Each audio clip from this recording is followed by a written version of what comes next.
Good evening, everybody. Let's get started. It is Wednesday, February 18th, 7 p.m. Kelly Lynn, can you please start us off with roll call? Sure. Mr. Andreessen. Hello. Mrs. Briscoe. Here. Mr. Bush. Here. Mrs. McMillan. Here. Mrs. Ost. Here.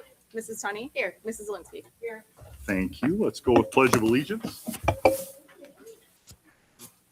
pledge allegiance to the flag of the United States of America and to the republic for which it stands, one nation, under God, indivisible, with liberty and justice for all.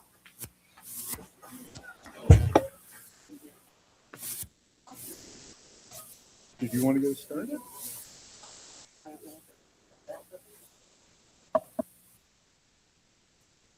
Start this evening with our student spotlight. At this month's meeting, we are spotlighting our first graders as they present a grade level social studies project that they just completed. We have 7 fabulous first graders that are going to share the riddle that their class put together about a school helper and the services they provide to the school. So in our new social studies program, they have a unit titled Who Works at Your School? And it introduced students to service jobs through the context of jobs at school. The lessons had students review hints and look for clues in videos to determine which service job was shown. Then the teachers took it upon themselves to take it even a step further and plan an amazing extension in which they invited someone from the school into each classroom. Students prepared interview questions, and it was probably one of the toughest interviews I have heard. That they asked the people that came into their classrooms about their job, how they help the school, what skills they need to do the job. And then each class created a riddle with hints and clues about their special visitor that the other classes then looked at and guessed who was the person. Each student then wrote a thank you letter to their special guest, telling them why their job was special to the school and thanking them for helping the school. So tonight, we're going to invite our 7 students up, as well as any of the teachers who are here tonight as well. And they are going to share their riddles with you, and you're going to get a chance to guess who their special person was.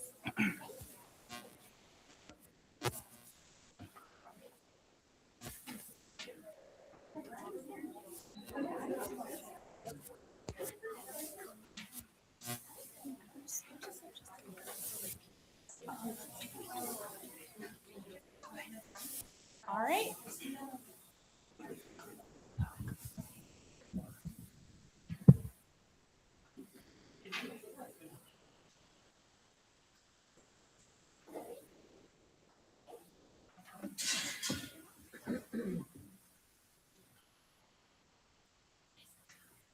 Hi, my name is Cole, and I am in Miss Blakewell's class.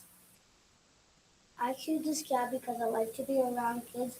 I love to greet students and parents when they enter the school to create a good impression of a building.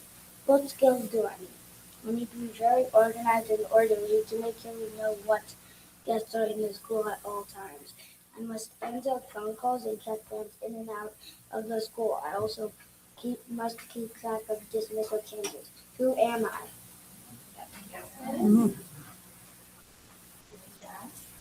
The job, maybe, of the person you know?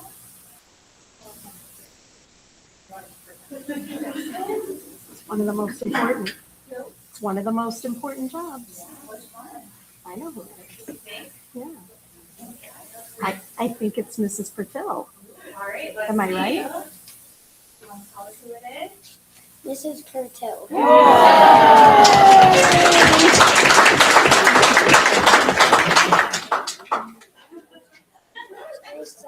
Good job, buddy.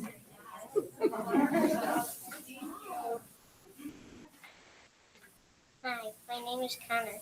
I chose this job because I like to help students get to and from school safely. My job can be hard sometimes, but smiling and waving students make my day better.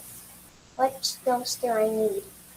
I must know how to drive a big vehicle to get the students to and from school safely. I must have a special license to drive a big vehicle. I must be patient understanding and safe while I drive. Who am I? Oh, narrowing it down, one of the 10 bus drivers. Is it Mr. Walker? Do they decorate the bus at Halloween?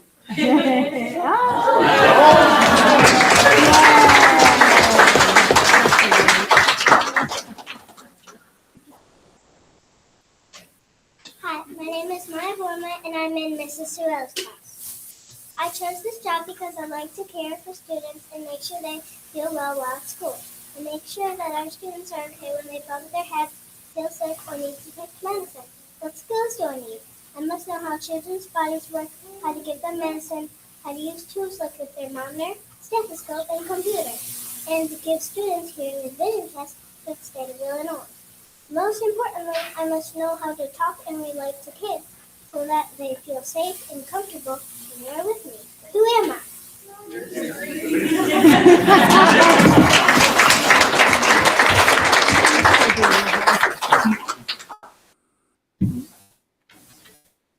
Hi, I'm Lily and I'm in Miss House's class.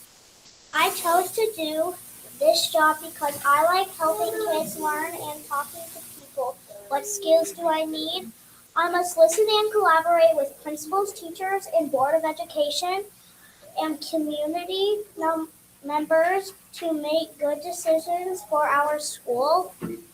I am responsible for all three schools, MES, MIS, and MJH, and try to walk the hallways at each building every day to make sure everyone is safe. I also have the important job of deciding if it is safe enough to come to school on a snowy day or if we need to have an e-learning day. Who am I?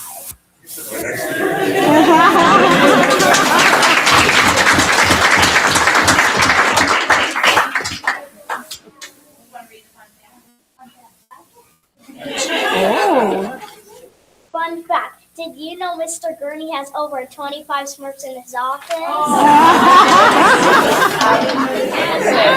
Today we were practicing and then we're like, is that true? So we took a little trip down to Mr. Green. It counts as the Smurfs and it has been fact checked. There are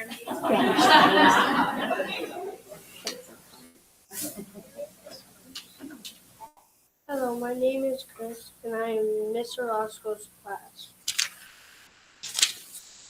I choose this job because I like seeing students, I like growing up students coming, and I like working with other people.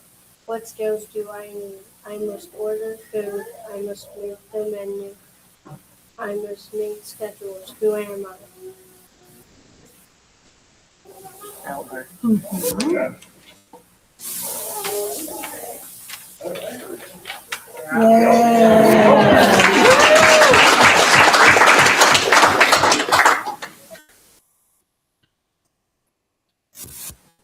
Hi, my name is Mila and I'm in mixed grade Adriana class.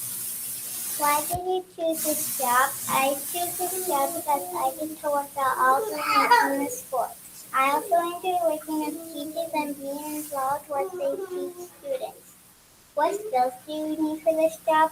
Be a teacher. I taught first and second grade. Be good at multitasking, be a good communicator, and be a good listener. What might be hard about your job? Every day is so different.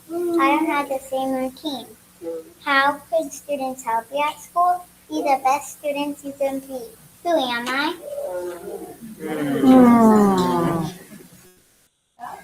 Dr. Johnson? Yeah.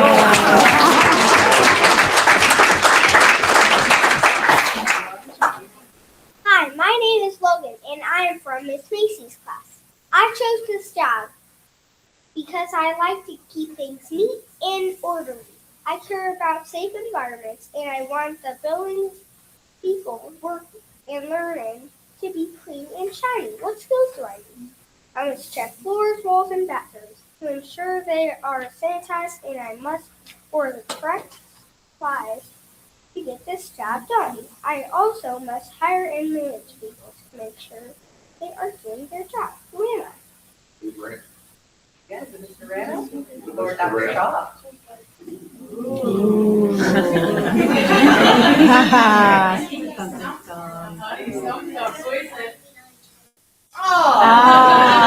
nice.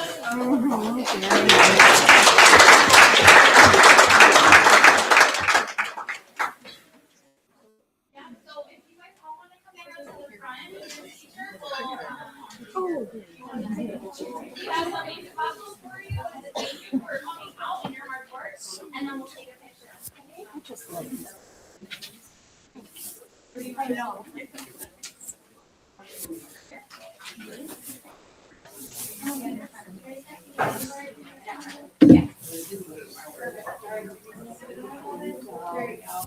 Look here, guys.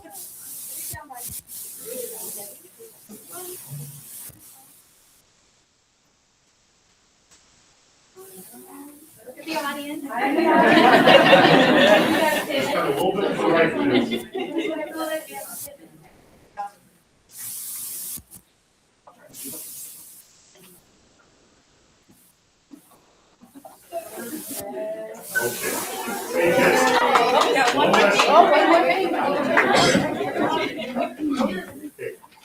You all did a really nice job coming out here tonight. You all look really nice. We're able to get to share some stories with us. Thank you very much.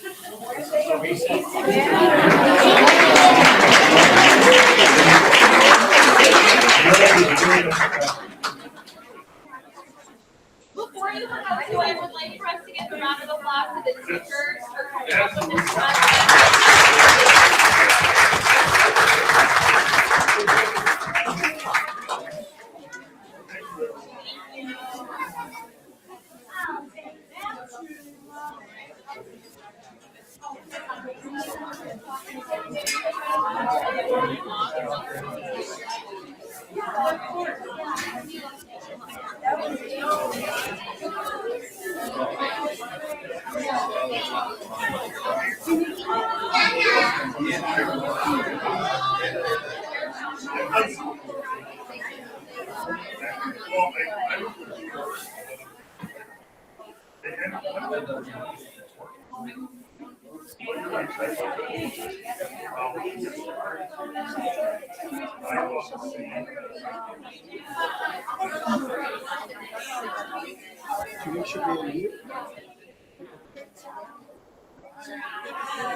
I get up there. Oh. Hi, thank you so much. Everybody knows who Steve is. Hi, All Steve. right. Good evening. My name is Jennifer Gunderson. I'm a school engagement director for the American Heart Association. And I oversee the Kids Heart Challenge program in your school district. So you guys participate at MES and MIS. Tonight I have the privilege of recognizing someone whose dedication has shaped the heart of Mokena Elementary School, Steve Hippelhauser. For 21 years, Mr. Hippelhauser has poured his time, energy, and passion into the Kids Heart Challenge and the previous program, Jump Rope for Heart. And in those 2 decades, he has helped raise an extraordinary, you ready? $527,000.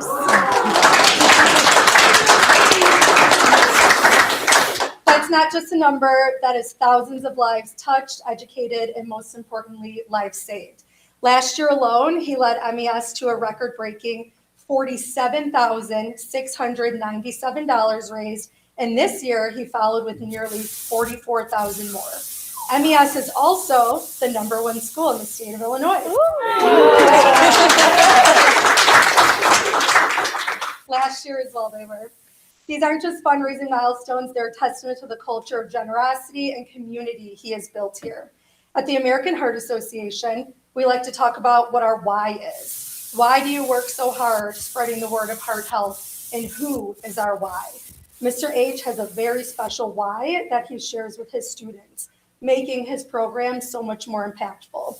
He is why generations of students have been introduced to heart health, to the importance of caring for their bodies, and the importance of hands-only CPR.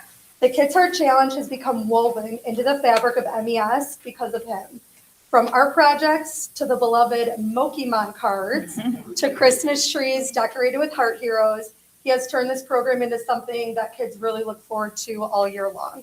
The program thrives because of his heart, his creativity, and his unwavering belief in the mission of the AHA.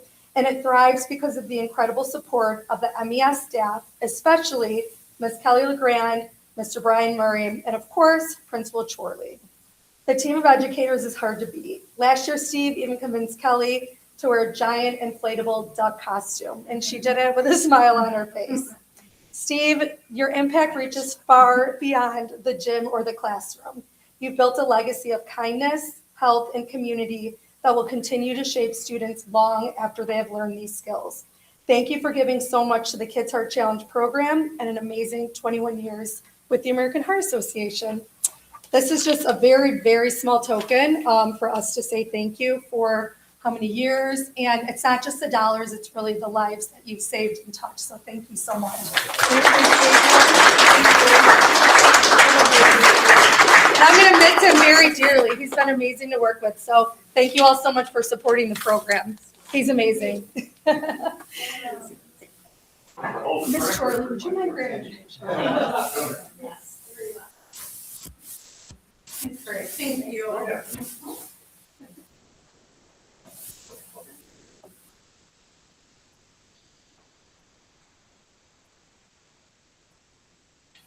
Thank you.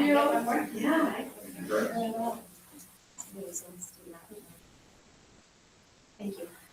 Thank you. Thanks, Steve. Thank you. Let's go, right? I look 5 times. 18 you.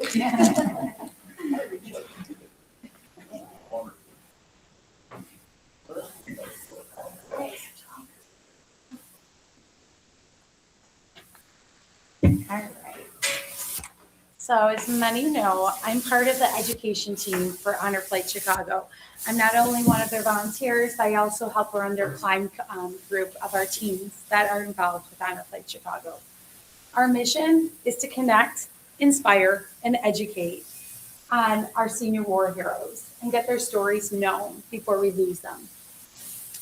Our goal is to keep their stories alive and to educate others on their sacrifice. We've done this a lot of ways here in Mokena. First, by selling pencils here at MES and by inviting hundreds of veterans in for our assemblies every year. The junior high has also invited veterans in to share their stories, lots of laughs, and to raise money as well. It costs about $1,300 to send our veterans to Washington, D.C., so they get their honor, their day of honor that most of them never got, their welcome home that many don't get. So here, I am very pleased to say that we have raised enough money to send almost 3 veterans to Washington, D.C. for their day of honor. So we raised $1,500, a little over $1,500 here at MES, and a little over $1,600 at the junior high. This is amazing. This is amazing. So our grand total is $3,171. Like I said, enough to send at least 2 veterans to Washington, D.C., which is awesome. And part of Honor Flight Chicago, our climb unit that we have, it's our teams who have given up some of their time to welcome our veterans home.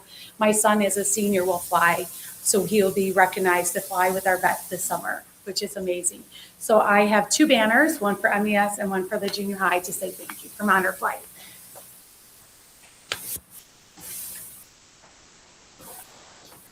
Can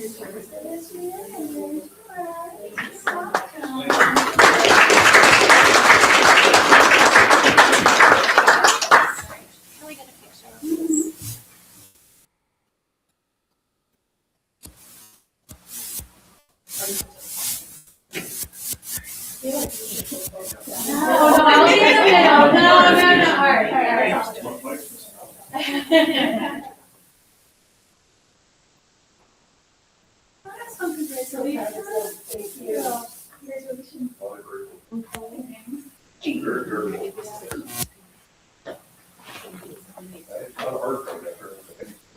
Oh, no, I gotta stop. We have a long one. I figured you would. Now we have someone here from Wounded Warrior. Thank you for coming tonight. Thank you. Okay, and some handouts. I'm going to start with Lincoln. I know most of us used to be teachers, so take one, pass it along, please. Okay. For those of you that don't know me, I'm Heather Green. I am a special education teacher at Mokena Intermediate School. I'm also the student council sponsor. And this is our second year that we have done a project for Wounded Warrior. We started off with one of the flyers that you'll see coming around. I'm sorry, my daughter is walking around handing out bracelets to everybody. I promised her nobody bites, okay? So we started out leading up to Veterans Day. The week before, we joined with MJH and MES and did week-long spirit days of different colors for each day to represent the different branches of the service. And on Veterans Day, on the 11th, we had a full school assembly. That what we did was prior to the assembly, the school got together with student council and we created a video, a school-wide video, what veterans mean to us, what veterans are, definition of veterans, and a little definition of the Wounded Warrior Project. At the assembly, we included that video, which also included flag etiquette, raising and lowering the flag that we do. We have students and drawings that get to do that every day at school. And we also included the missing man table, white table for servicemen that unfortunately are no longer with us. So this is all part of the video. The students explain the missing man table.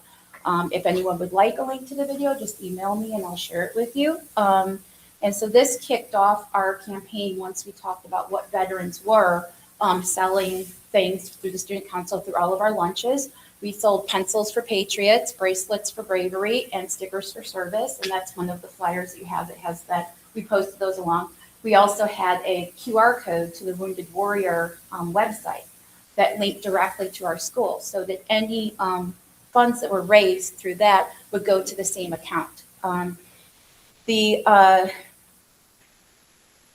milestone was we were going to reach $250 selling things at the school. We reached that, and that's why we had bracelets. They provided bracelets to all the students at our school, so we're sharing them with you. In addition to that, we went, the bracelets, actually, if you look at them, they all say one of 7 things on them. Courage, honor, integrity, commitment, service, country, and duty, which are the 7 character traits that the Wounded Warrior Project supports and sponsors. Okay. In addition, online, we raised enough money that we earned a plaque for our school from Wounded Warrior Project. So our total amount at the end, which was really a culminating activity that we did, on December 2nd, we actually had a representative from the Wounded Warrior Project come and speak to our school about their personal connection with the Wounded Warrior Project. And there we presented her with a check for $721. So we were really proud of that. She left us with the 3 A's, which we're incorporating in different things at the school. The 3 A's: ask for help when needed, even when it feels difficult. Accept help when it is offered, and acknowledge when others need support. And those fit, I think, right along with the respect, our tenants at the school, which is escaping me right now. Respect, be respectful, be responsible, be safe. Yeah, so it fits in there. Sorry, I'm very blank. It's been a long day.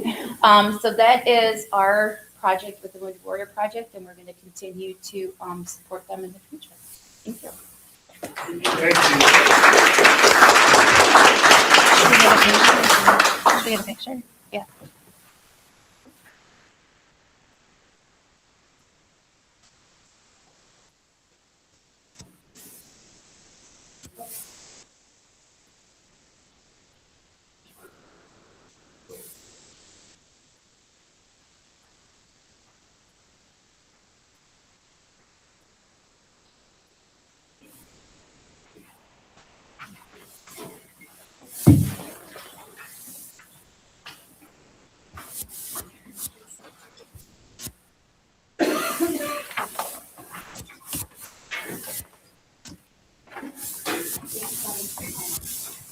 Thank you very much for coming. Thank you. How do we follow any of that? I know. We're in fine. Okay, I did not receive any notes regarding public communication or any turned in we missed. No. Okay, fair enough. Staff communication, MTA. Okay. MCSA, anything tonight? Fair enough. Okay. School improvement plans mid-year review is on deck. So as we've done the past few years, our principals are here from each of our schools to share the progress that they and their staff had made in their school improvement plans that were presented to you earlier this fall as part of our kind of mid-year check-in and seeing where everyone's at.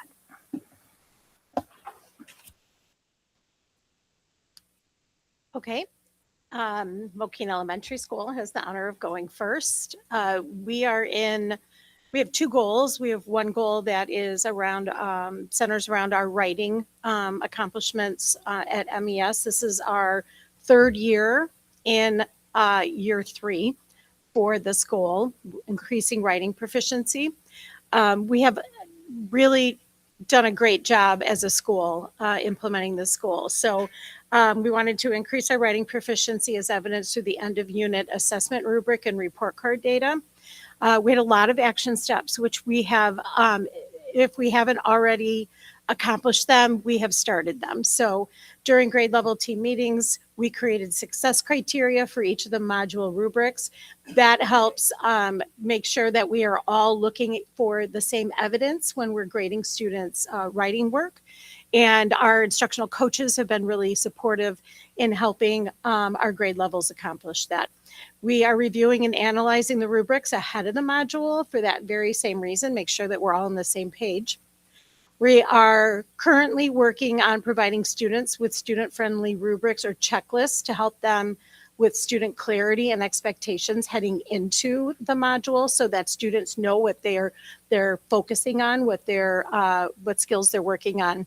We're looking at data from the module writing assessments and identifying areas of strength and need in those areas that we have been always gathering information on. Knowledge and understanding, which is comprehension, organization and purpose, which is the way that the writing piece is organized. Is it clearly understandable, and does it state a purpose? And then evidence and elaboration, which is citing your evidence and going further into detail, stating your claim. So, and that's really to implement responsive teaching. That is ongoing right now. We are compiling and organizing student data from those writing assessments. We're sharing them during grade level meetings, and we're using it and feedback from the teams to reflect and evaluate the formal writing assessment process. So we have a lot of things going on with writing. It's been a really great experience. This is some examples of the success criteria that we included this year. So the rubrics that are that the teachers use are created by the publisher. And so what our coaches did, but they're the same rubric used. It's not a generic isn't the right word I want to say, but it's not unique to the topic. So what we decided to do, take it a step further, and the instructional coaches are working with the teams to identify for this writing piece, what exactly are we looking for, so that everybody has the same shared understanding. So that's been really impactful. And our writing information looks great. Module 1, you can see those were the students in the blue that had 3s in those main areas. Knowledge and understanding is always a strength for us. Reading comprehension is a strength. So, and writing it to show what they know is a skill that's really solidly developed with our students. For the last couple of years, we've been focusing on evidence and elaboration, which is that last set of data on the right. That's really improved over the last couple of years. And then organization and purpose is one that we feel like we need to tackle next. So we're still working on evidence and elaboration, but making sure that when students are writing, they are writing clearly in a way that the reader can understand what the intent of their writing piece is, and making sure that they are stating their purpose. Sometimes they don't match. So we're working on that. So you can see module 1 is on the top, and then module 2 is on the bottom. So we're really making some great gains. Those are 2 different types of writing pieces. So the first one is informative, explanatory, and then for most of the grades, module 2 is narrative. Yes, thank you, narrative. So they are different, but we are looking for the same thing. We're looking at the way they're organizing their writing. Are they demonstrating an understanding of what they read? And are they citing evidence and elaborating on that? So they're making great gains. We're proud of that. And then our next module for most of the grades, except for 3rd grade, has a different writing sample. They'll go back to that informative explanatory, which would be really a great way for us to guide their progress because it'll be the same type of writing. So we'll compare module 1 to module 3. And then goal number 2, we used our 5 essentials data to look at how we are collaborating with our teammates. So we want to make sure that we are focusing on that. Our teams are doing a lot of great collaboration that I don't feel is fully reflected in our 5 essentials data. But our teams want to continue to strengthen their collaboration opportunities and expand them. So we have started off by observing another teacher's classroom. We started off with a ghost walk, it's called. It was in October. It was very appropriate. But it was during an early dismissal day. Students were not in session. As grade level teams, they walked the school and visited each other's classrooms when nobody was in there teaching. So it was more about the environment. It was a great way to ease us into going into each other's classrooms and learning from each other. It was very non-threatening. Then during those early release days, we wanted opportunities for vertical articulation. So how are we communicating with the grade levels above and below us? We surveyed the staff to find out what topics they really wanted to find out about in other grade levels. We've used that to plan for our early dismissal days. What we would do, Dr. Johnson kicked it off with math fact fluency, which was exciting and fun. And so she brought in some games, and then the grade levels presented on, Dr. Johnson did addition, and then the grade levels presented on subtraction. Everybody's playing games, headbands were worn, and it was a lot of fun. We also wanted to provide time for teachers to visit different grade level classrooms. That is more forthcoming, but we did start it with those ghost walks. And then we sent out a mid-year survey to the teachers. Here's pictures of our vertical articulation. You can see it was a lot of fun just learning strategies, games, what different grade levels were doing. And we shared materials, we shared resources. It was a lot of fun. So if you look at the data on the left, that is our 5 essentials data from last year, from a year ago. So those 5 questions at the bottom are the ones that the 5 essentials ask. You can see that the green is never. So when you look at observed another teacher's classroom to offer feedback, most of the staff said never, and a few of the staff said once or twice in a school year. So we focused on that. These were the things that we really just felt like we wanted to accomplish this school year. I can say that when we sent this survey back out in January, we created our own right in August. We said we were going to do it. One of our 2nd grade teachers, Miss Borley, made the survey right then and there. So we already had it ready to go for January. So looking ahead to a year later, you can see how our data has really essentially flipped. You can see the blue is 10 or more times. So when you look at all of those questions, you can see those opportunities that teachers have embraced, and they are going into each other's classrooms. So we're really focusing on collaborating on instructional strategies and visiting each other's classrooms to learn from each other, because your best professional development is the teacher next door to you. So we want to make sure that we are sharing our knowledge and our skills with each other. So we had really great conversations today focused around writing data and what we're doing to continue to support our students. And we had wonderful conversations about instructional strategies, and teammates really learned from each other. It was a great session. So that's our school improvement plan. We're very proud of all the work we've done. Our teachers are amazing, and we're just continuing to grow. Thank you. So at MIS, we are in year 3 of our writing goals. Both of our goals center around writing. Goal number 1 has to do with writing and math. We use the CER format, the claim, evidence, and reasoning, same as the junior high, so there's a good continuum there. But we're focusing on that again for year 3. Our action steps, there's a lot of them there, but every year we try to increase the rigor of those action steps. So we're constantly adding a little bit more to it. So just to kind of run through our action steps, weekly CER activities. It's not always a writing activity. Sometimes it's just a discussion. What's the claim? What would be your evidence for this? What's another strategy that you might use? So a lot of discussion going along with that. Provide feedback. This has been a big point of emphasis for us this year. Giving feedback to the students, both from the teacher as well as from peers. And I'll share a document in a second about what that looks like. And not only do we want the students to know how to give feedback, we want to teach them how to use that feedback. So the next action step is they complete a self-reflection, and then figure out how to use that information they're getting back from others. We have to teach them that. Just because you tell me how to improve it doesn't mean I know how to get that done. So we're really focusing on taking that critique and putting it into practice. We use word walls. We give the students sentence starters. We are creating CERs with the students. That's one of the things that differs a little bit from 4th to 5th to kind of show the progression. Our 4th grade rubrics, our 4th grade CER, they don't always require full sentences. Sometimes it's just give us the answer.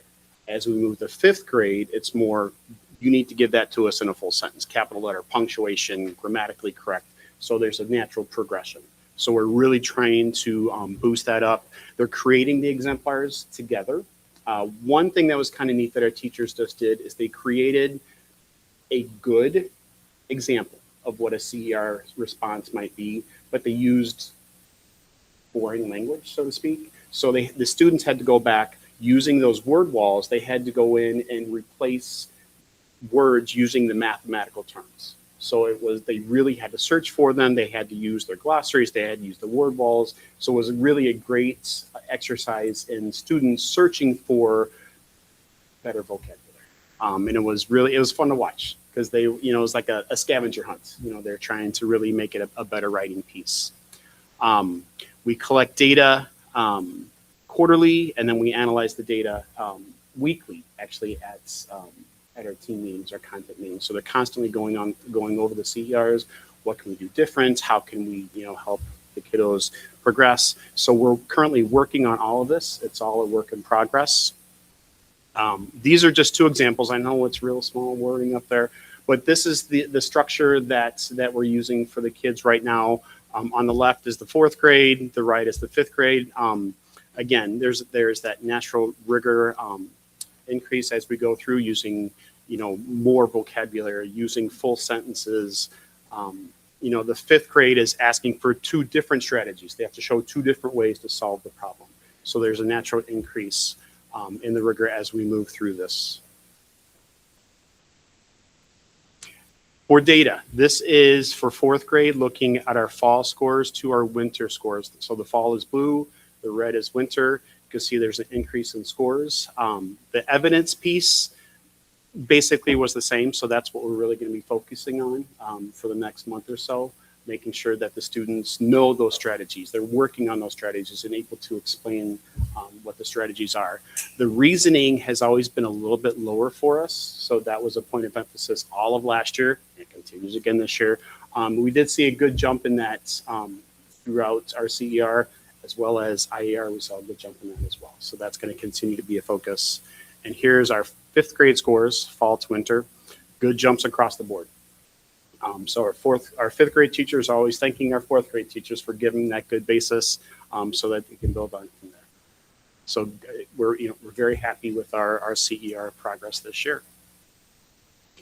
Goal number 2 has to do with writing in ELA, using EL education curriculum. Again, lots of action steps.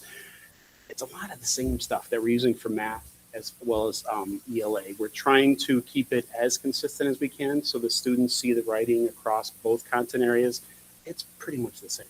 So we're doing a lot of the same types of things, using the vocabulary, using, writing exemplars together, searching for the better words to use, modeling. It's all the same thing. The success criteria that Mrs. Chorley mentioned, we're doing the same thing with our kids. We're giving them checklists when they're doing a self-reflection. We're giving them a checklist. However, before we give them the checklist, we're teaching them how to use it.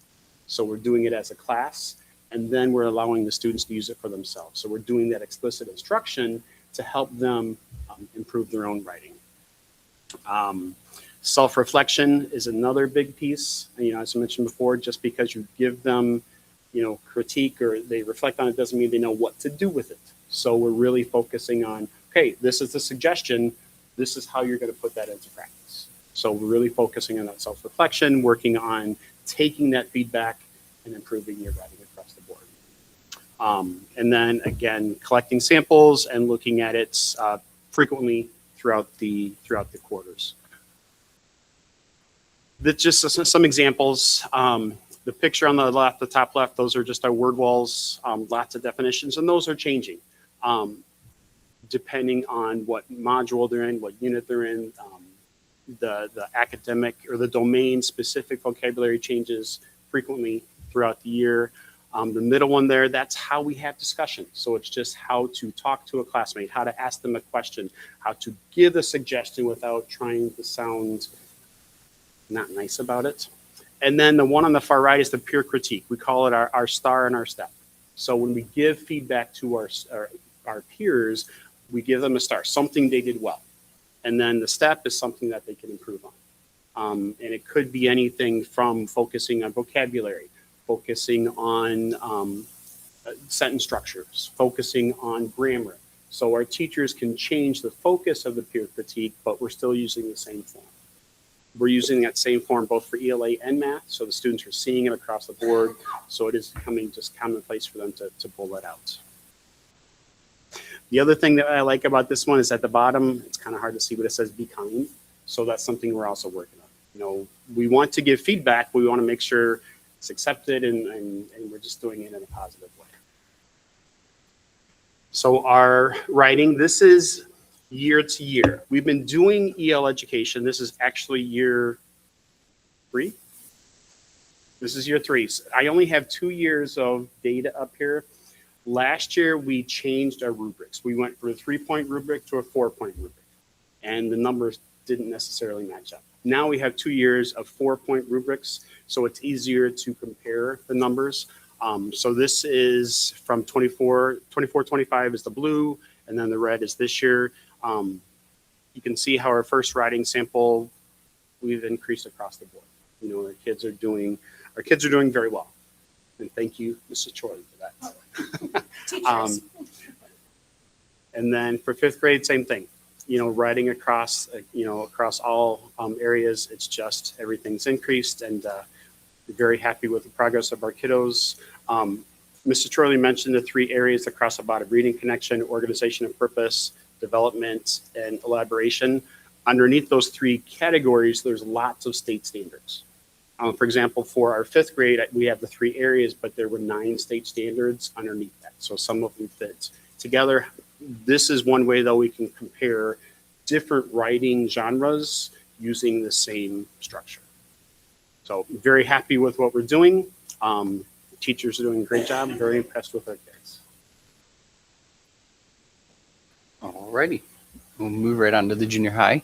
So we had 2 goals as well, one about building school community and then one with our annotation, but we'll highlight the building school community first. I'm actually going to start in the bottom right corner and go clockwise. It just kind of progresses that way nicely. So we all staff members and students got our Beyond Meteors bracelets that we had passed out earlier in this year. And then another component of that was handwriting postcards to students that went above and beyond of what our expectations are. So when you see only 30 postcards that have been mailed home, that's typical of what we're kind of expecting, because we want to see beyond what we would expect from our students. Really looking outside of themselves rather than just the normal day to day. This is how we expect you to act in school. So we're not concerned about only sending 30 out, because we're really looking for those like really above and beyond towards others. So that's an okay thing for us right now. Our whole school curriculum of Wayfinder for our SEL curriculum, we are moving on with that. We're a little behind in our pacing with that, but we're okay with that as well. Once a month, we are highlighting students that show meteor character. So our Mud Turtles have Mud Turtles of the Month. Our Olympian teams have monthly medalists, and our Seekers have Stellar Seekers that they highlight a handful of students each month as we progress of what it really means to demonstrate that meteor character. Our DESA screener, we have implemented that. Staff have completed that. Students complete a screener for themselves as well, just to say how they are doing. And that self-report with the staff report is really driving our Tier 2 SEL intervention with that as well. So we're really looking forward and excited to that, more of like a mentorship program for our students as we move forward with that. The staff engagement outside of the classroom, the Grinch game, if you haven't come to one of these games or these activities, I highly encourage it. They're just a lot of fun. A major shout out to our athletic boosters that just put these together. It's really, really fun. So we have the Grinch game for basketball. We've had the pink out game for basketball, the white out game for volleyball. Our pit crew, if you don't recall, Positive Impact Team is what we named our pit crew. We've had those assemblies. You'll see some pictures in a little bit of us embarrassing ourselves in front of middle schoolers, which is fun. And then in that top area, when it's talking about continued professional development, working with collaboration, this really comes into the weekly and monthly times of early release, our faculty meetings, our weekly team meetings that the teams have without administration, and then and with administration as well. And then that last one of peer observation, very similar to MES with this. This is just a focus at an area focus. We can't do everything at once. So this is kind of that second half of school where we're going to be focusing more on that peer observation component with that. So that's more of the work in progress one as we look at kind of those action steps with that goal. Here, just a few pictures along the way. So you can see our teachers in staff, the bottom area. We embarrassed ourselves with those inflatables as we did our pit crew assembly. I can say that we had multiple staff and students walking up to us saying that's the hardest they've ever laughed. A shout out to Mr. Pinkle, who is, you can kind of see him in the T-Rex outfit there, draining like a free throw coming from an inflatable dinosaur is one of the funniest things I've ever seen. The front, the center top is just our Beyond Meteors postcards that we send home, and then the bracelets that you guys have all seen as well. That second goal really is about metacognition in regards to, sorry, let me change up my screen, annotation. And we'll start with the top left this time. How about that? So each department has really worked on curriculum and their rubrics for their specific content when it comes to annotation. This applies to all subjects. It looks differently in each subject because each subject is pretty unique. Science and history are very similar when it comes to this. ELA, as you know, there's different types of reading pieces, poetry, informational text, narrative, right? Reading as well. So it just looks differently for each department, and that's what we've been working on, of how it applies to their specific department. The annotation of our HUNT acronym, that's something that we have committed to with that acronym of HUNT. I'll talk about that in just a minute of what that stands for again, but we've had a lot of really good discussion of what that looks like and why that acronym is applicable and how we apply that within our work to help understand the writing components that we have. As you heard Mr. McAtee talk about, that reasoning component is really, really tricky for kids. And so this portion of metacognition is to try to help facilitate some good practices along the way of helping them think through their thinking components of that. I've kind of hit on all of that. So the connected to the learning standards, like this is very much applicable. In our first plan, we talked about needing to revisit those, talking to BLT and to the staff. They're like, no, we're solid on that. We're good. We can move right on. We don't need to be kind of quote unquote convinced that they're there. We can move on with that. So it's good. Baseline data for CER has been collected. I'll show that to you in just a little bit, but is to be as expected when we're talking about beginning of the year data as we move forward with our annotation. So this is just a brief data sampling. It's always that we've seen in the past 4 years that we've done this, our evidence is consistently higher than our reasoning for the most part. You can see in 8th grade for ELA, that's switched just a little bit, but most of the time our evidence is a little bit higher. So we anticipate that these scores will increase because of the direct instruction that we do regarding our writing, but also as we start to incorporate this annotation strategy. This year, it's more of a teacher-based, where the teachers are really learning. The teachers are trying to figure out what strategies are and are not going to work. It's a modeling phase, so there are zero expectations as of right now for the students to really be implementing this. They're just observing that modeling from the teachers as of right now. But there's the annotation, highlight, underline, note, and think. On the far right, the bottom right corner, you can see our math rubric and criteria for that. And so you can see that it has the highlight, underline, note, and think. Those are the HUNT acronyms, but then it gives descriptors for this.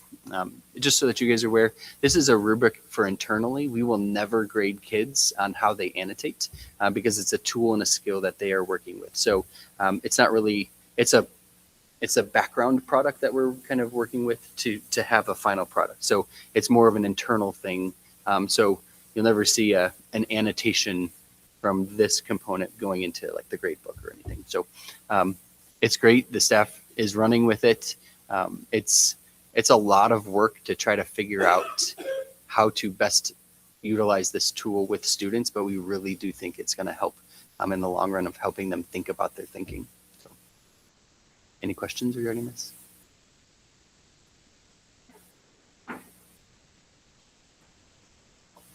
Thank you, all three of you and your teams for the update. I appreciate it, and I think this is really I like hearing these each time, and I just have a couple comments,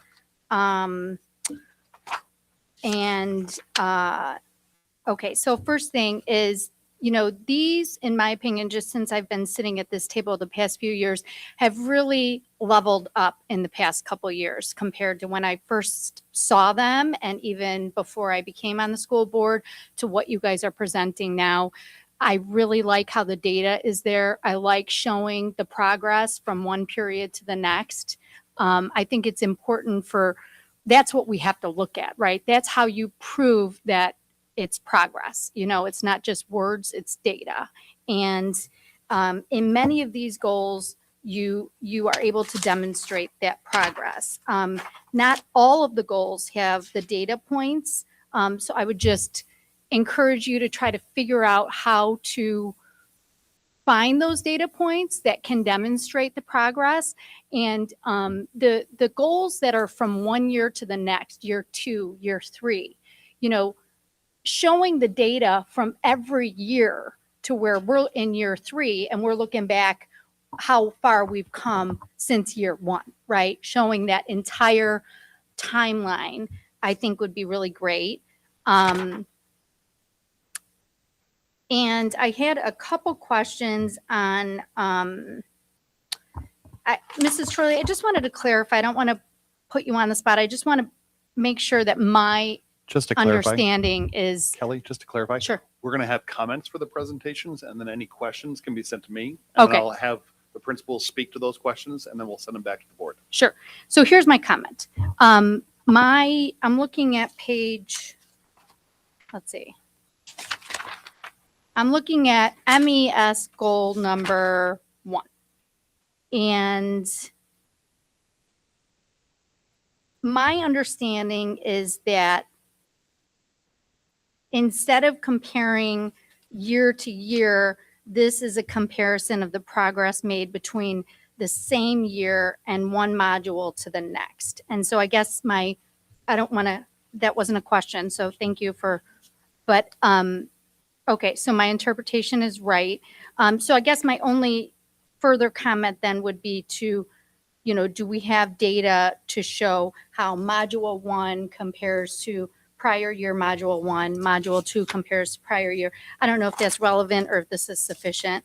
And then my last thing is just that the format of the junior high goals is presented in a completely different format than MES and MIS. And so if there's some cohesion that we can gain that kind of has a standard format, if you will, on what is the goal, how are we measuring it, and then providing that data for each thing.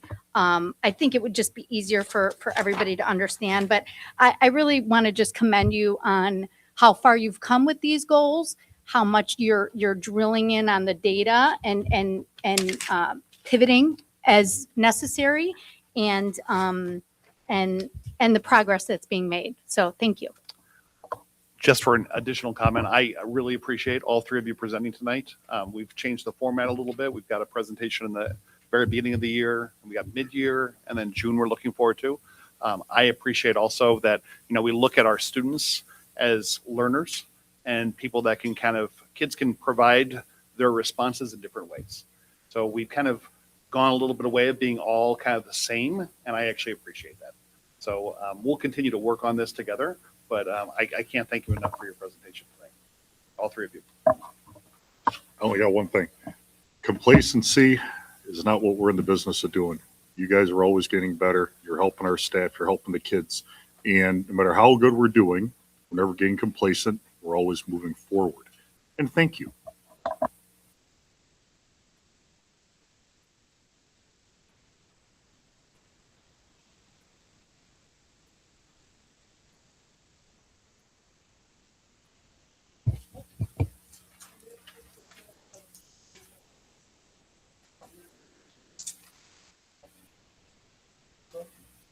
Any discussion?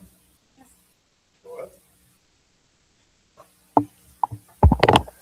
Okay, so this is, I'm going to echo the same thing I've said for the past 4 to 5 months. Since November, we have moved away from transparently providing our public written record of the discussion that happens by board members during the course of taking action, which is the most important thing we do at these meetings. And for some reason, the board did not discuss making a change, but the change was made that the summary of discussion is not on the minutes. And contrary to our legal opinion and board policy that says that we need to provide a summary of the discussion, only mention that discussion was had is the only thing on here. So I ask that we revert back to our previous past precedents. For years, we've been doing minutes the same way and providing an actual summary of what was discussed and who had that discussion, instead of simply a statement that discussion was had. And I think that the minutes reflect a similar detail in the information reports section of the minutes, where summary of discussion is actually there, but yet it's not in the action item. So please, if we could just revert back to that, I would appreciate that. Any other questions or concerns? Hearing none. Kelly Lynn, can you please help us with a roll call vote? Mrs. Briscoe? Yes. Mr. Bush? Yes. Mrs. McMillan? No. Mrs. Tunney? Yes. Mrs. Zelinski? Yes. Mr. Andreessen? Yes. Carried. Sam, thank you for working on bills this month. Would you like to make a motion? As usual, that was amazing with any question I had and very quickly. So with that, I move to approve the monthly bills as presented. Questions? Go ahead. So last month I had asked that the questions asked by the board member assigned to the bills be shared questions and answered with the board so that we have the same information before taking action.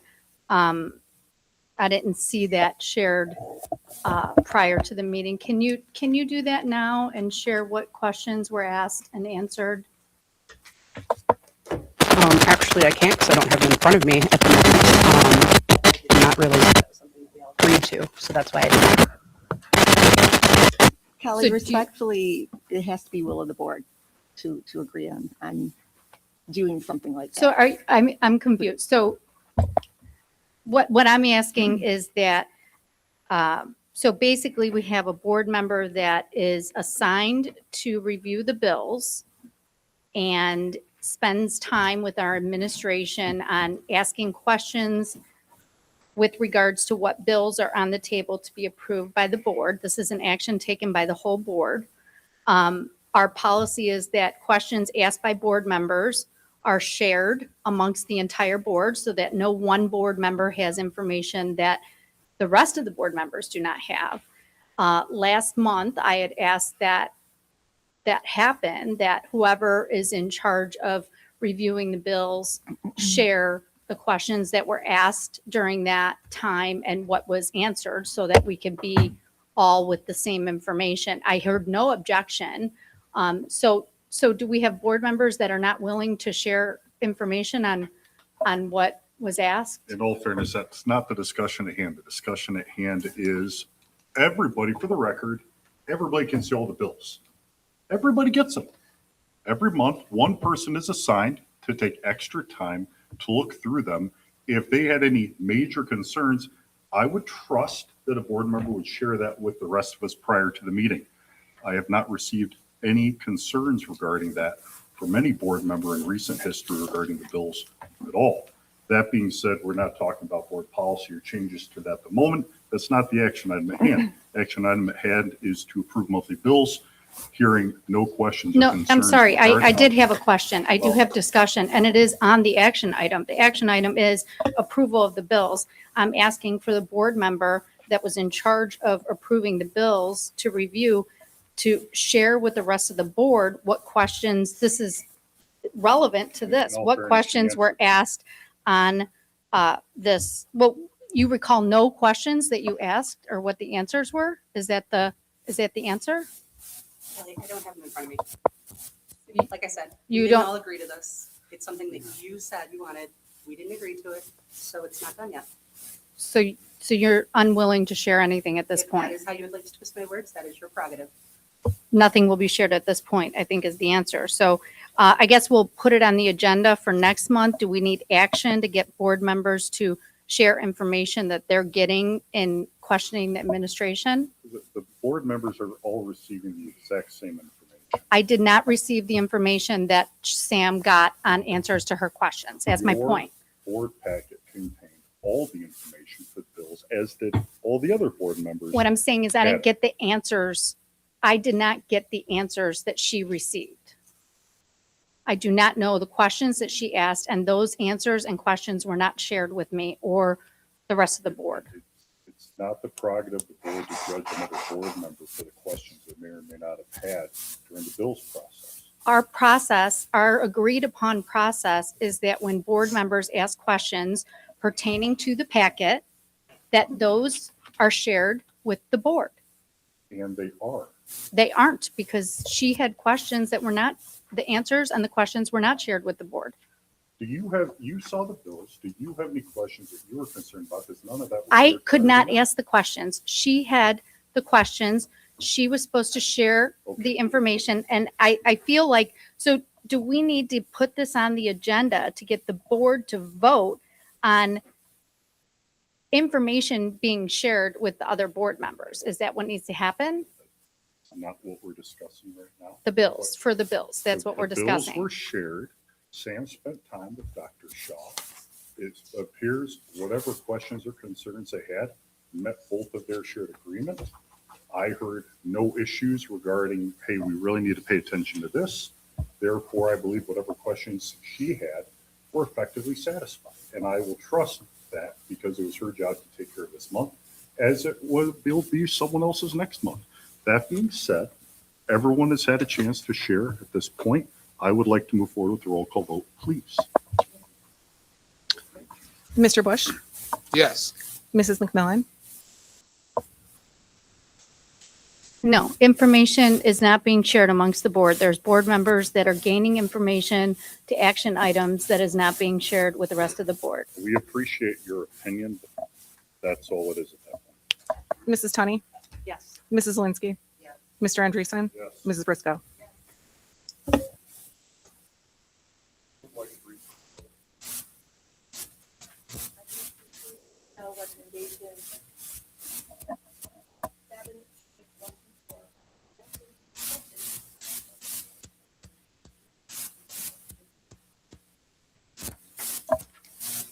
By Anna and Lisa, questions or concerns?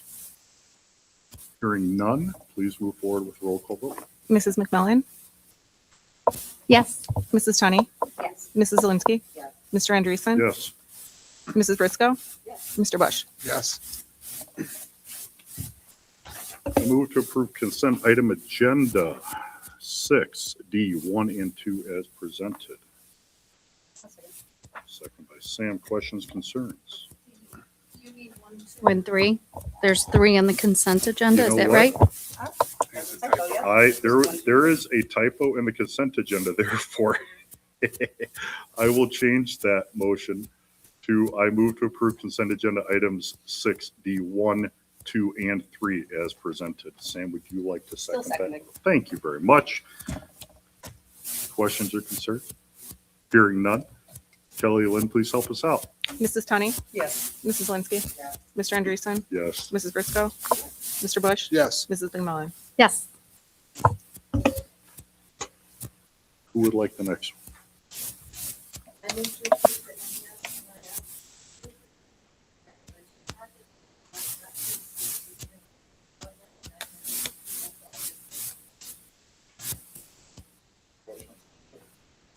I have a comment. I just want to clarify for everybody that this is not an action to approve money or expenditure per se. This is a approval of a conceptually, a project with a estimated amount, which I believe, which I confirmed with Bob that we'll go through the bid process through the cooperative and come back to the board prior to awarding a contractor for the job, is my understanding, right? Okay, thank you.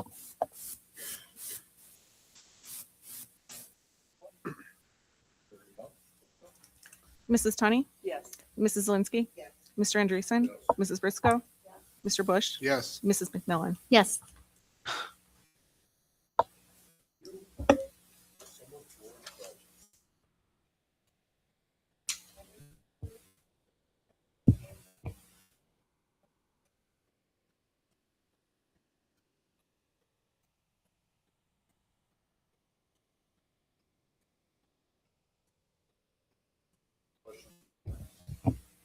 I have a comment.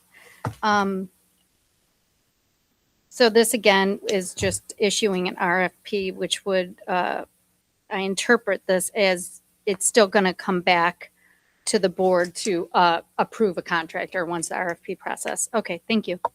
I just have a quick comment. So thank you, Dr. Shaw and Mr. Gurney. We had a conversation this morning. I was, a little taken back at $180,000 for flooring costs.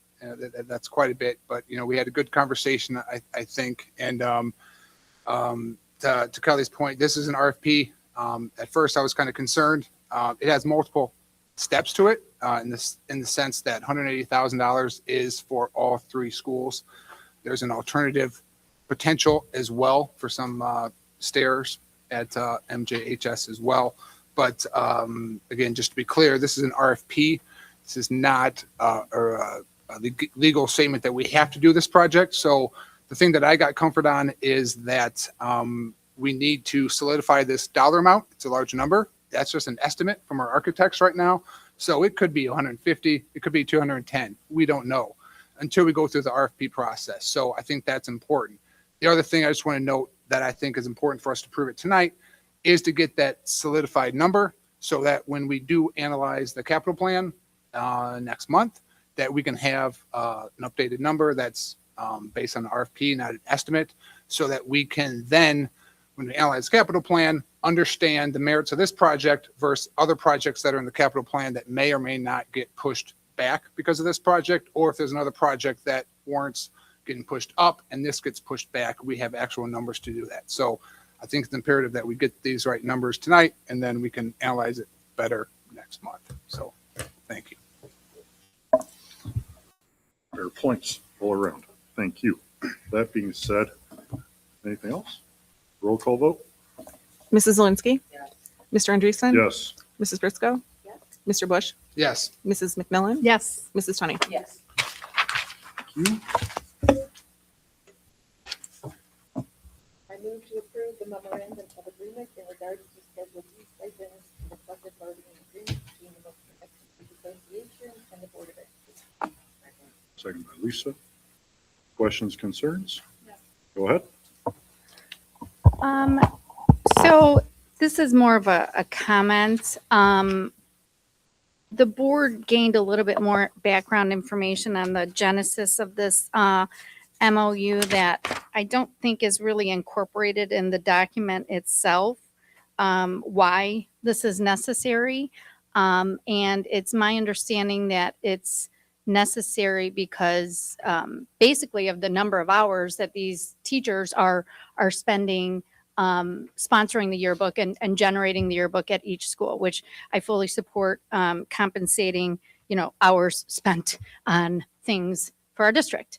What my question to follow up with the administration is to understand more about, it says that the reason for this is something to do with our photography company and a decrease in what they're providing.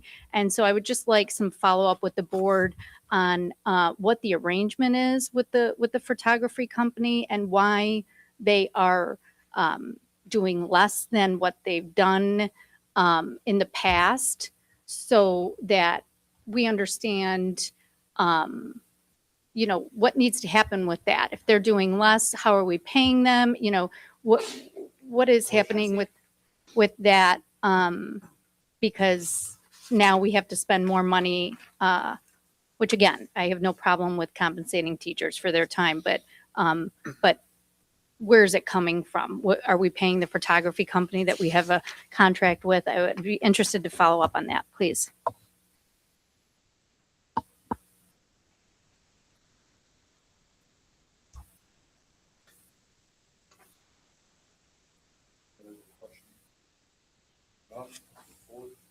Mr. Andreessen? Yes. Mrs. Briscoe? Mr. Bush? Yes. Mrs. McMillan? Yes. Mrs. Tunney? Yes. Mrs. Zelinski?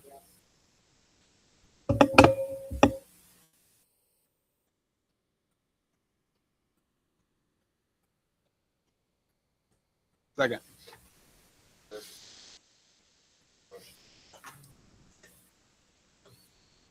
None. Thank you very much for helping our district. Appreciate it. Let's go. Mrs. Briscoe? Mr. Bush? Yes. Mrs. McMillan? Yes, thank you. Mrs. Tunney? Yes. Mrs. Zelinski? Mr. Andreessen?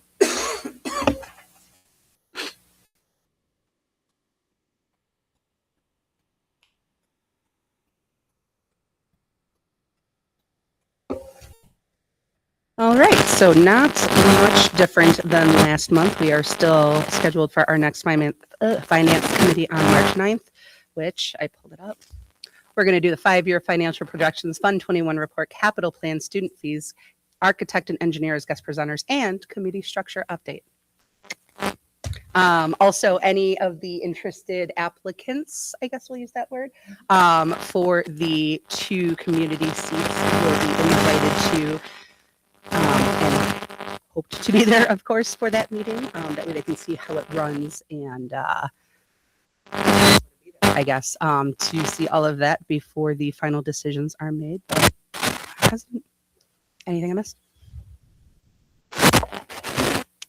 I have a question or 2 comments. What was the due date of interested parties? Can someone refresh my memory? Is it March 1st.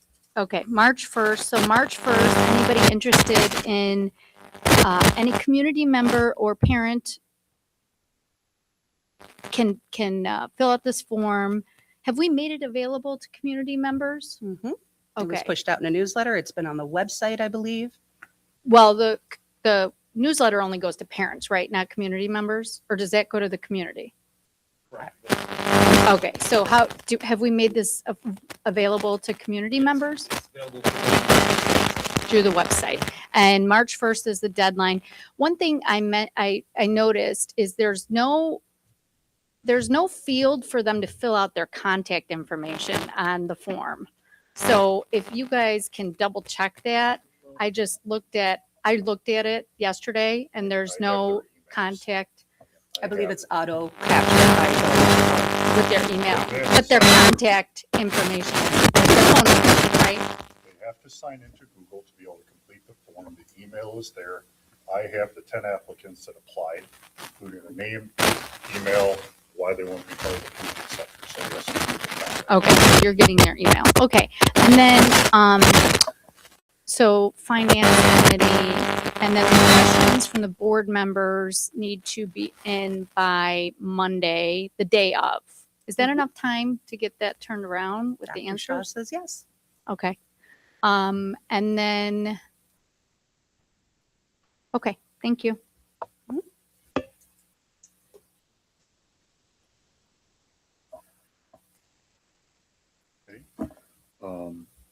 Bob, I know you were working on the school calendar, and we've all received a draft copy of it. Did we have anything in addition you'd like to share tonight? Just as Luke was sharing the different things they're doing at the junior high, it just resonated with me. And I don't know if everybody really realizes this, but Rachel and Dave do a really nice job of coming to the junior high and really supporting the school. And I really appreciate that. That was the big thing. Can I make a couple comments here, please? I don't know if we have this, but just something to follow up is if for these committees, like the parent teacher committee, if we have staff members and parents on any of these committees that are not able to attend and they're only meeting 2 or 3 times a year, I think it would behoove us to have some alternates set up, both for staff and for parents, so that we have some representation at every meeting to capitalize on, the meeting and, having people in the room. So if people are unable to attend, I think calling upon an alternate, I know we've had a lot of interest, so that would be nice to offer that up. And then the school calendar, I just want to comment on, I don't think this is in your report, Bob, but I think it's really important for people to understand that the draft calendar came out and some of the changes came out of suggestions that were made during that parent teacher advisory committee. And so it's something that you heard and you tried to implement and actually make work. And I think everybody will be happy with seeing our new format or schedule. And I really appreciate that. So thank you.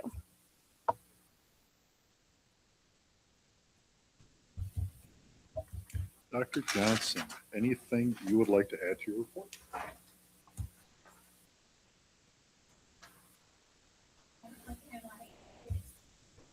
Yes, we did receive word from the State Board of Education about our 7 teachers who received the Those Who Excel Award. So I know we've done a lot of celebration of them, and we probably will continue to do as well over the next few months.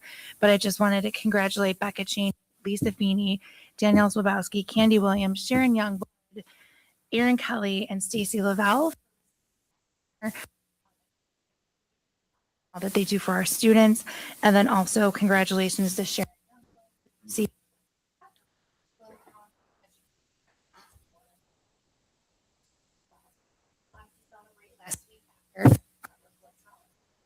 We have a lot of good people around. we do. Great job. We do. Thank you. Mrs. Munn, anything you'd like to share? I think we're good now. All right. Oh, double. Thank you, Terry. I just wanted to touch on student services shout out this month goes to Kristen Moses, who is a special education teacher here at Mokena Elementary School. She is supporting our specialized instruction classroom and a few of our first graders. She just does a beautiful job of including all students in her classroom, really dedicated and advocating for students across the district. So thank you to Kristen Moses for all she does. Shortly before this at 5 o'clock, we hosted a puns training with Illinois, I always mess up their name, Illinois Services Institute, which is a wonderful opportunity for our families to come in and learn more information about what the puns list is and what services look like once their child graduates from high school. That being said, we have littles here. We have 3-year-olds, but thank you, Dr. Johnson, for joining us as well, and just learning more about that process and how we can ensure students are placed on that list as quickly as possible and navigating the state of Illinois regulations with that. That is all I have for today. Thank you for sharing. Dr. Shaw. Thank you. There's all the financial reports are attached, a couple information items for next month. And then just our roof guy will also be at the finance committee. I forgot to mention that when we talked today, Mrs. Tunney. So that was one add to the finance committee. It will be content filled with a lot of guest presenters also to answer specialty type questions that I might not know the answers to. That's all I have to add. Thank you. Thank you very much. I have a couple comments on this report, please. Okay, so I just want to ask a couple things. One is there's a note in here about the revised budget and that we will no longer be amending the budget, which I'd be curious to see how long this district has gone through the amended budget process. I know it's been a long time, so this is a really big change for our district to not do that. I think it's important that we shed light on that and understand why that decision is being made. And also if that's, what will happen, then I think it's really critically important that the Board of Education understand the movement of the line items. So basically, it says here, we will be adjusting our budget line items in the financial report that you receive. We will not be adjusting the bottom line. And so it's my understanding, I interpret this like you're just taking out of this bucket and shifting it down here, taking out of this bucket and shifting it up here. But how is the board to understand all of these shifts would be my question. I think we need to log them and be able to track what is being done from one month to the next. My other question would be, when is this happening? Is this happening in one, bless you, one fell swoop? Will it be between now and next month and everything will be done? Or is this shifting of money from one line to the next going to be something that can happen at any point, any time? We really need to understand what is being shifted, how often this is going to happen, and really the genesis. I understand we don't need to have an amended budget, but the reality is we always have for an extended period of time. So it's important that the board understand why aren't we? Is this the board's decision? Is this the administration's recommendation to the board? If it's the recommendation, then I would expect that we could have some conversation and deeper understanding into why that fundamental change is happening, would be my first thing. And you know, the obvious choice to have that conversation would be in the finance committee meeting. I don't think that we have any wiggle room in this agenda to add that to the plate here, but perhaps we add another finance committee meeting. I don't know. Second question is, bless you, whoever sneezed.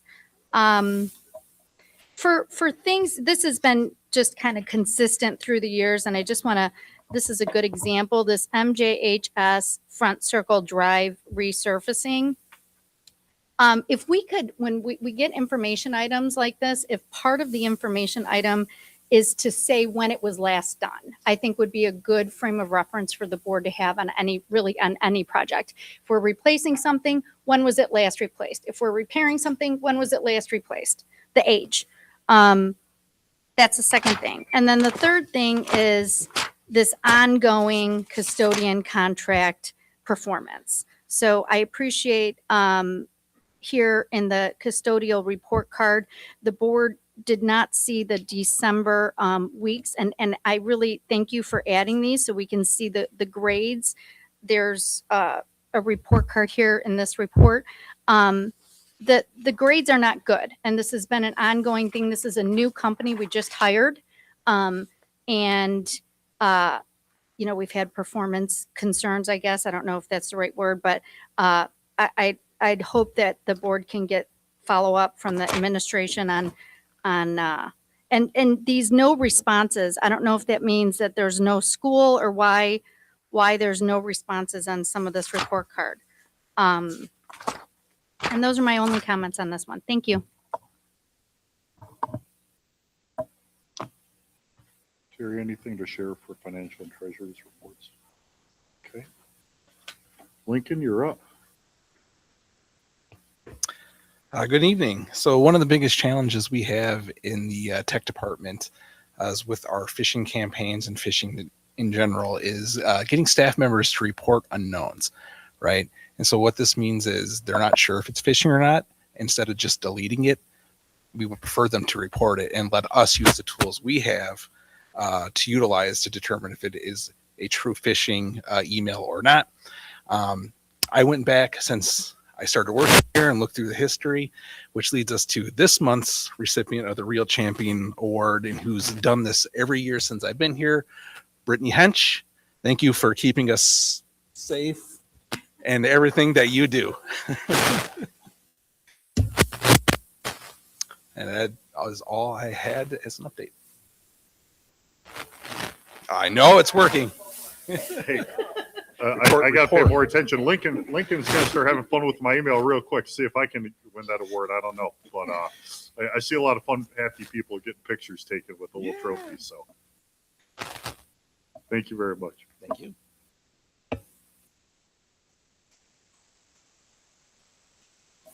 Thank you to the three of you for coming tonight. We all received your principals' reports, and thank you for sharing the updates in your buildings. Thank you very much. Any last minute things to share that wasn't part of it? Any new developments or last minute plugs for a major event coming up next weekend, Luke? Yep, that's anything what I was you want to gonna share, buddy? Continue to it. Our musical takes place next weekend. The kids are working incredibly hard. It's awesome to see some of these kids come out of their shell. Your jaw drops of like, oh, that's who you are.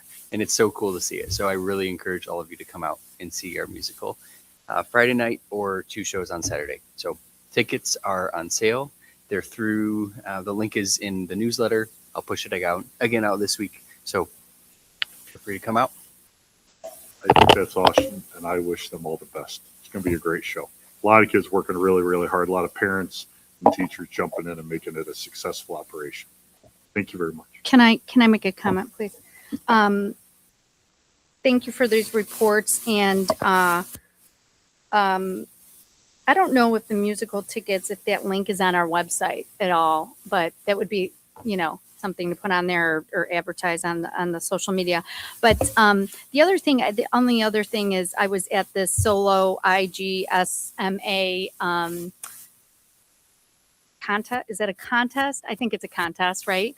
And there was a great many volunteers, and it was hosted by Mokena, but there was a whole bunch of area schools that come to the school to basically perform their musical instruments and singing. I didn't realize singing was part of it too. And they could do solos or ensembles. I'm not a music person, so that's probably, it speaks for itself, but I didn't even know what that meant. So it just was really impressive to see the Mokena students stepping up and having that confidence to sit in front of a judge. Very intimidating, talking about coming out of your shell in one way or another, whether it be on stage or at this contest. You know, we are pushing these arts opportunities for our kids, and I know it's something that Mokena values very much. I was impressed by the kids that came. I hope that we can do more to encourage even more kids to participate in this contest, and explain the benefits to parents, and then hopefully everybody comes to the musical. I'm super excited about that. Thank you. Anna, thank you for sharing the minutes. We received the email the other day. Was there any fresh information from Lincoln Way 43 that you'd like to share tonight? No, just on the budget side, that the SELF program is projecting to be about $100,000 under budget, with more students than originally projected at the budget time. Therefore, Mr. Englert has recommended that tuition also be lowered for that program next month. They're still meeting everybody's needs? A little bit of money left over? Yes, they are. Understood. Yep. Fair enough. We had. Yes, Megan, right?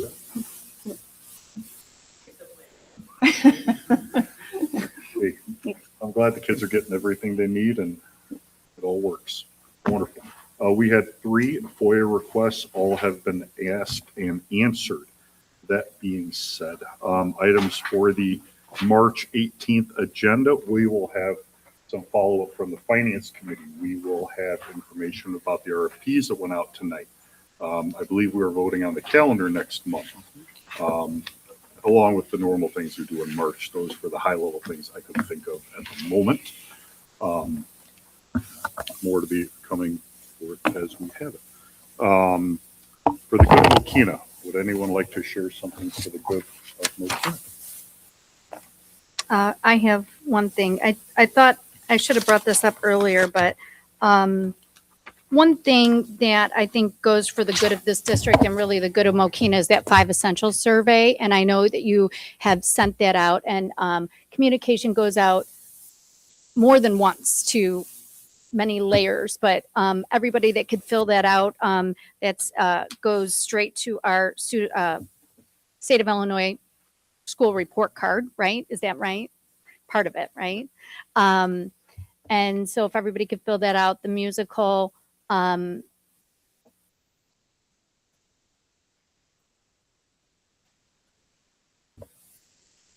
think that's it. There's something else, but I'm sorry, I don't remember. Thank you. To piggyback off that with the 5 Essential survey, if we don't get enough people that reply, the data's not usable.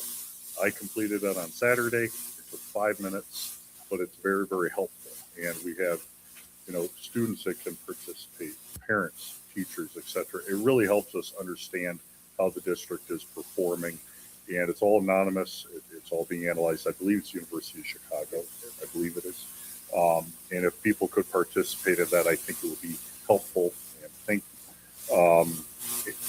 One quick second, that's all yours. I just know a lot of kids are working really, really hard on the musical. I think that's great. I'm glad people have those opportunities, and I'm sure it'll go well. So good luck. That'll be very, very nice. Sam, you're up. I'm going to break the rules and ask time, but it's for the good of Mokena, I swear. asking for those that have a student that's now eligible for the 5 Essentials survey this year. Do I have her take that or does she take it in class?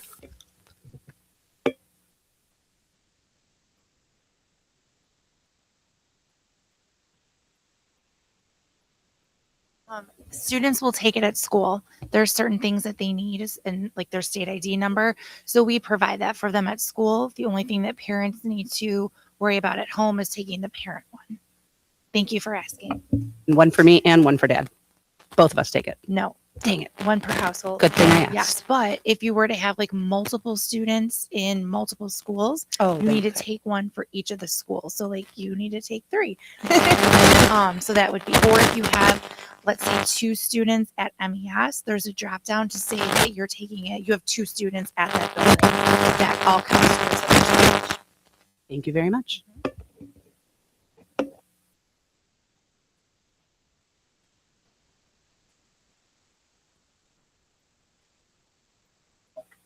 We will be going to closed session for 2 items tonight. We have the appointment, employment, compensation, discipline, performance, or dismissal of specific employees, and we have collective negotiation matters.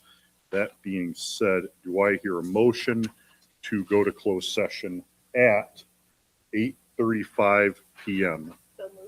So moved by Anna. Thank you. Do we want to do a roll call vote on this? Do we have to? All those in favor? We're going to closed session in 10 minutes. Thank you all for joining us tonight. Have a great night.